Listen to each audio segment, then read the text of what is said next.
Olá, eu sou Hermínio Portes.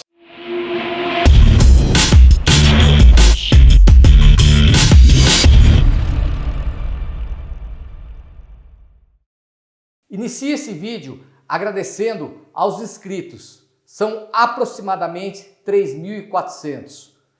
Olha, eu posso falar que foi muito além do que eu pudesse imaginar que chegaria quando eu criei esse canal. Todos os vídeos já teve mais de 100 mil visualizações. Realmente, para mim, é motivo de muita satisfação. Satisfação essa alcançada com a ajuda de vocês. E se isso está acontecendo, significa que estou atingindo o meu objetivo de levar informação para todos. Fico muito satisfeito e muito obrigado pela ajuda de vocês. Pois bem, assunto em tela para os PCDs. Ação Civil Pública. Como nós sabemos, no dia 13 de janeiro foi ajuizada uma ação civil pública pelo Ministério Público do Estado de São Paulo em face da Fazenda Estadual do Estado de São Paulo. Essa ação ela tem sua tramitação perante a 15ª Vara da Fazenda Pública de São Paulo, do Fórum Eli Lopes. E o que é uma ação civil pública? Essa é a discussão, essa é a dúvida que deve estar assolando várias pessoas com deficiências físicas. E vamos tentar esclarecer.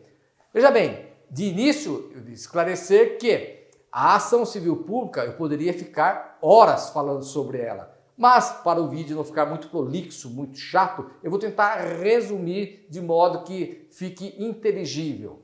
Vamos lá. A ação pública, ela é prevista na Lei 7.347 de 1985. E ela serve para a defesa de várias situações, mas entre eles, quando houver ofensa aos direitos coletivo ou difuso.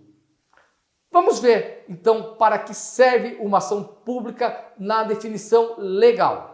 Bom, a Lei 7.347, de 24 de julho de 1985, logo no artigo 1º já fala: rege-se pelas disposições desta lei, sem prejuízo da ação popular, as ações de responsabilidade por danos morais e patrimoniais causados.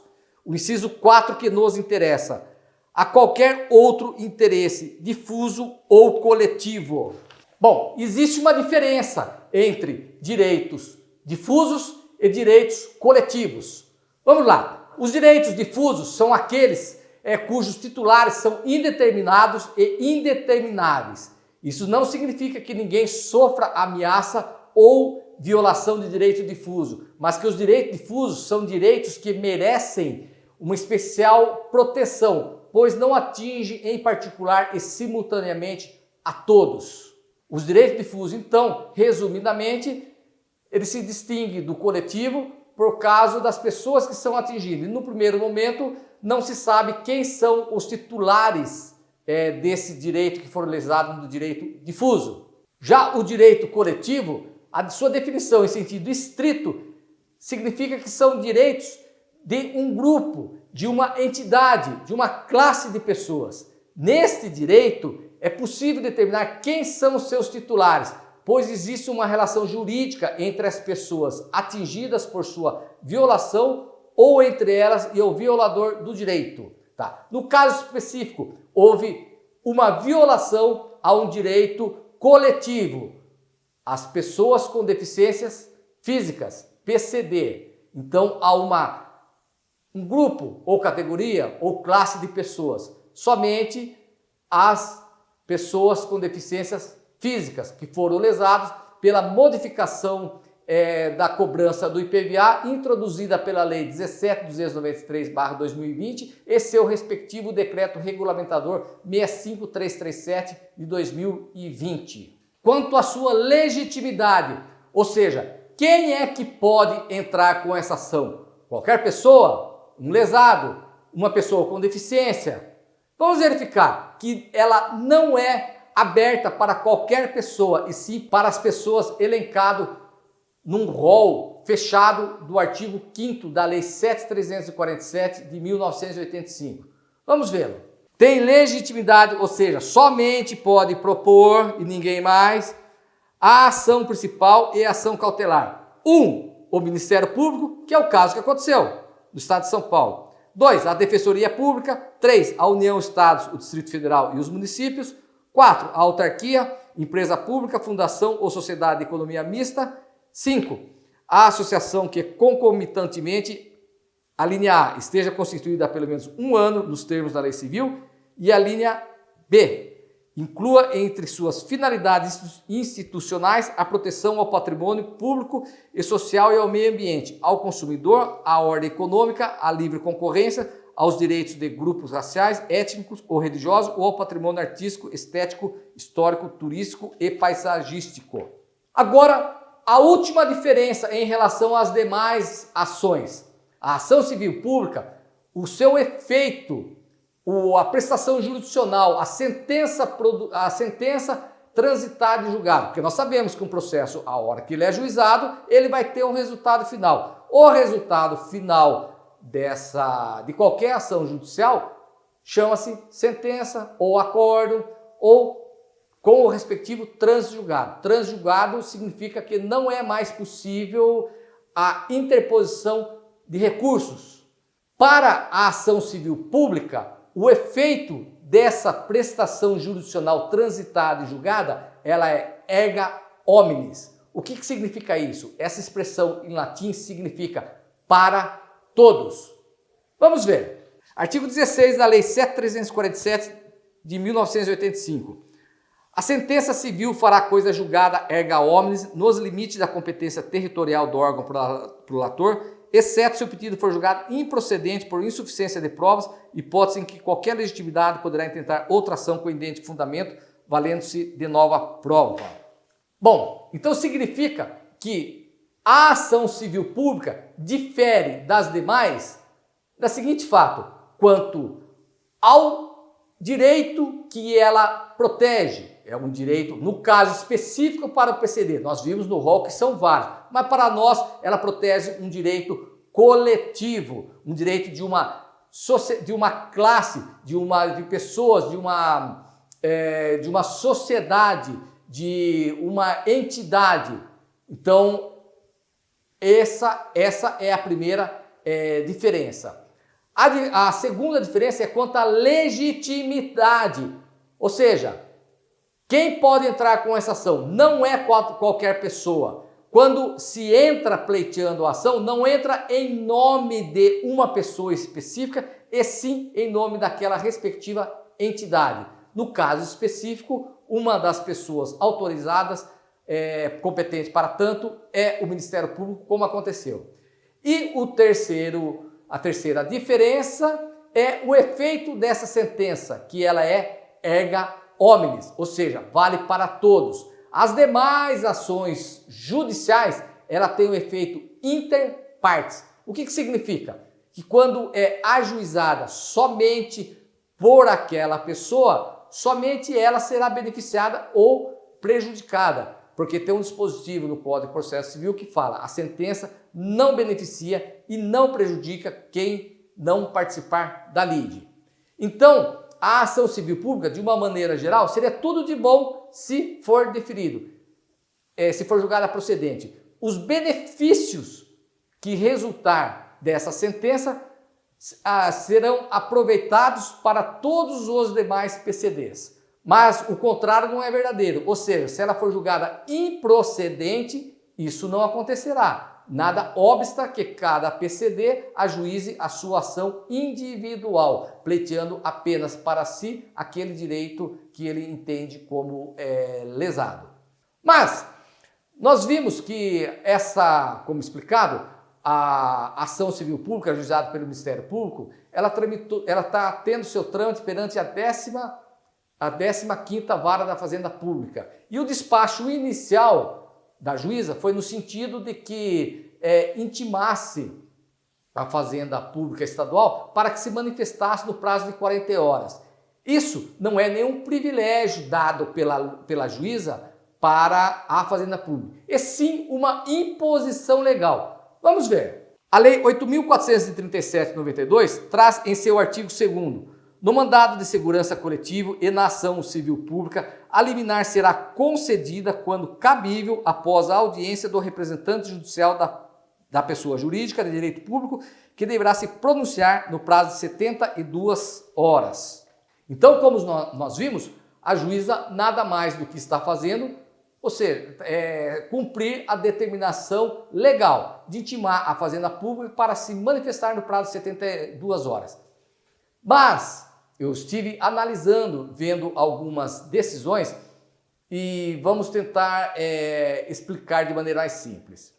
Possivelmente, essa liminar que vai ser analisada após a prestação dessas informações será indeferida. Por que indeferimento? Um mandado de segurança que foi impetrado perante essa mesma 15ª Vara da Fazenda Pública teve a sua liminar indeferida. E vamos ver o fundamento que foi adotado. Após a fundamentação, foi consignado o seguinte no despacho inicial daquele mandado de segurança, não dessa ação civil pública, não confunda, gente, por favor.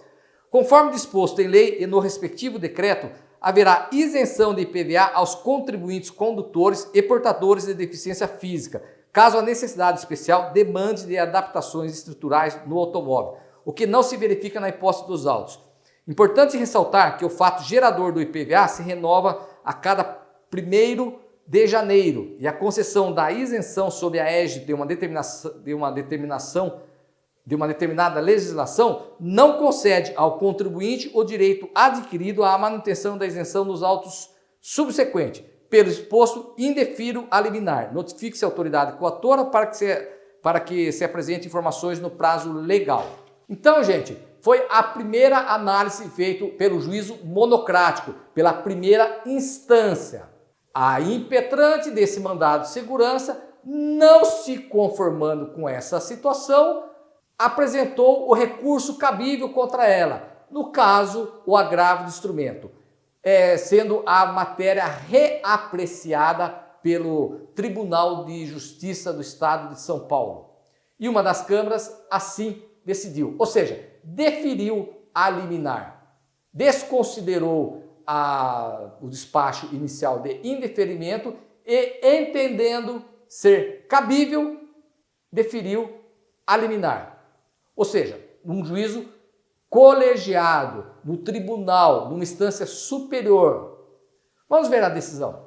No corpo do despacho que deferiu a liminar, o desembargador relator colocou: a espécie sugere o retorno da legislação tributária paulista do IPVA, a situação que no passado ainda recente suscitou vivo debate na jurisprudência. Depois de haver expungido da legislação disciplinadora do imposto a exigência de que o veículo a ser beneficiado com isenção fosse adequado a ser conduzido por pessoa com deficiência física. Era a redação original do inciso 3 do artigo 13 da Lei Estadual 13.296 de 2008. Assim o fazendo, com o advento da Lei Estadual número 16.498, de 18 de setembro de 2017. É aquela modificação que teve, que garantiu aos não condutores também a isenção. Que passou a prever isenção do IPVA para um único veículo de propriedade de pessoa com deficiência física, visual, mental, severa ou profunda ou autista. Então, o legislador paulista retornou à disciplina mais restritiva. Aí, no corpo da sentença, no corpo desse despacho ainda, ele citou dois acordos, duas jurisprudências que julgou fatos passados. A primeira é do desembargador Décio Notarangeli, que falou: a norma legal que trata da isenção do IPVA para veículo especialmente adaptado de propriedade de deficiente físico há de ser interpretada em harmonia com a Constituição Federal, em especial o princípio da igualdade, com as normas que asseguram proteção especial às pessoas portadoras de deficiência e a própria Constituição Bandeirantes, que veda ao Estado instituir tratamento desigual entre os contribuintes que se encontram em situação equivalente.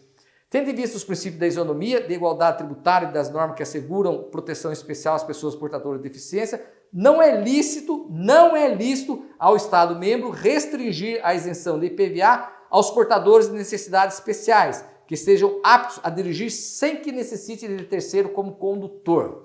Então, isso foi um mandado de segurança que foi julgado em 5 de dezembro de 2020.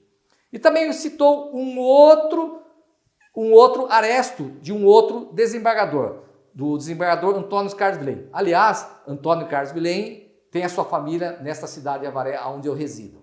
Bom, esse desembargador, naquela ocasião, considerou, embora tenha adotado entendimento diverso no passado, a jurisprudência amplamente majoritária desse tribunal é no sentido de que a hipótese de isenção do IPVA estabelecido pelo artigo 13, inciso 3 da Lei Estadual 3.296 de 2008, em sua redação anterior, interpretada de maneira a observar os princípios da igualdade e da dignidade humana, não se limita aos veículos conduzidos por deficientes físicos, mas se estende àqueles conduzidos por outras pessoas, desde que empregado para o transporte daqueles.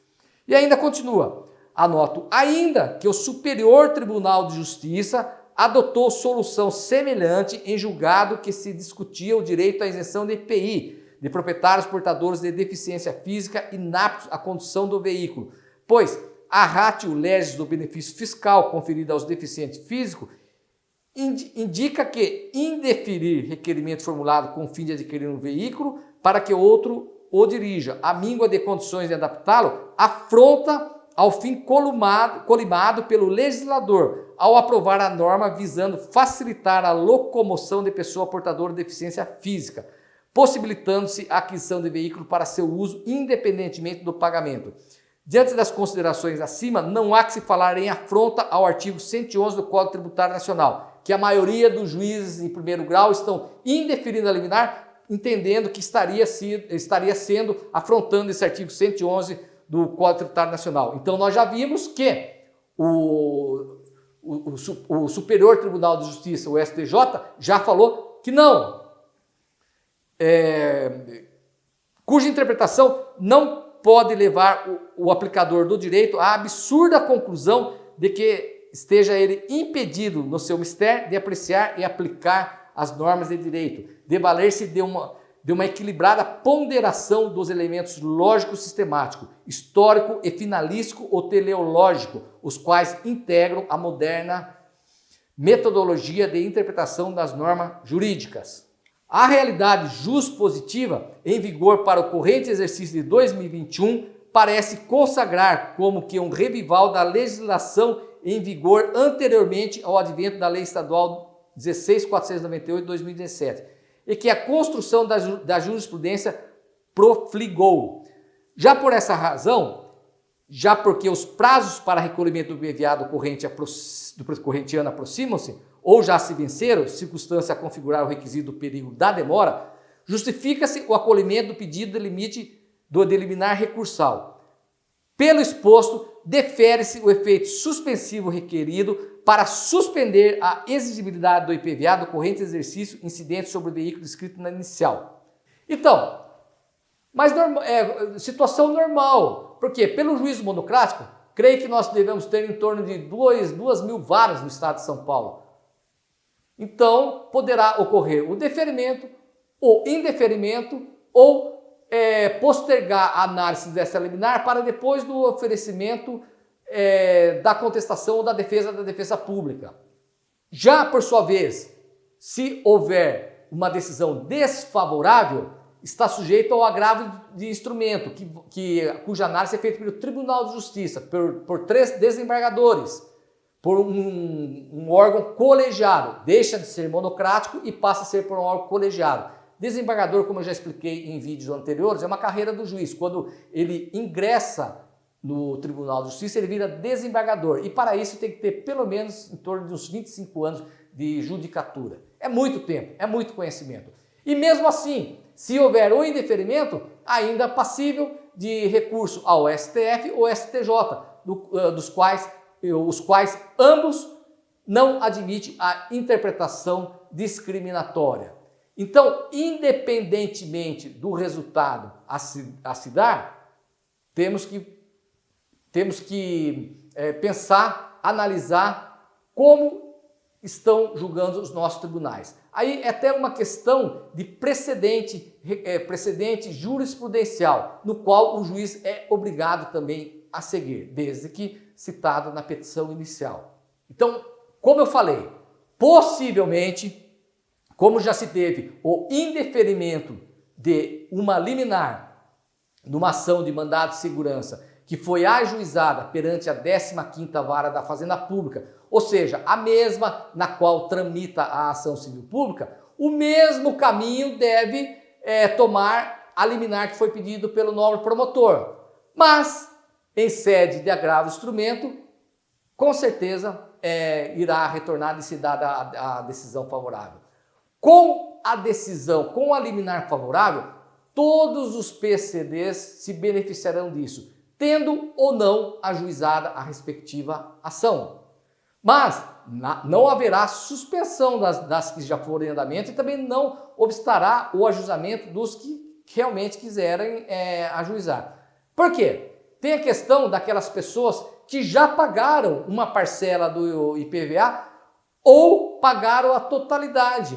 Então, isso não vai ser discutido nessa ação. Por óbvio, reconhecendo-se como a inexigibilidade por afrontar os princípios da igualdade, o da não discriminação e o da dignidade da pessoa humana, será reconhecido como inexigível. Assim sendo reconhecido, restará à parte ajuizar a ação de repetição de débito. Antes, porém, cabe um pedido administrativo perante a administração pública para que devolva esse numerário ou compense com outros impostos. Não ocorrendo a devolução ou compensação, não restará outra alternativa senão a ação judicial para a repetição do indébito. Então, pessoal, eu creio que eu tenha esclarecido e falei de maneira bem rápida e bem sucinta o que seria uma ação civil pública. Mais um recado.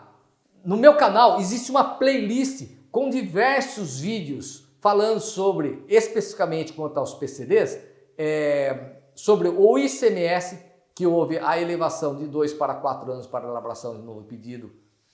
Do IPVA, diversos vídeos. Vejam lá, gente, eu tenho certeza que algum deles será muito útil. Espero que tenham entendido. Se isso não ocorreu, façam comentários, escrevam. Se for o caso, se eu não puder responder, eu farei outro vídeo a respeito disso. E estou consultando diariamente esse processo para verificar, da ação civil pública, o andamento dele. O resultado que der possivelmente no próximo vídeo de quinta-feira, eu trarei para vocês. Se esse vídeo for útil, compartilhem. Se inscrevam nas minhas redes sociais. Ativem o sino. Muito obrigado, fiquem com Deus e até a próxima.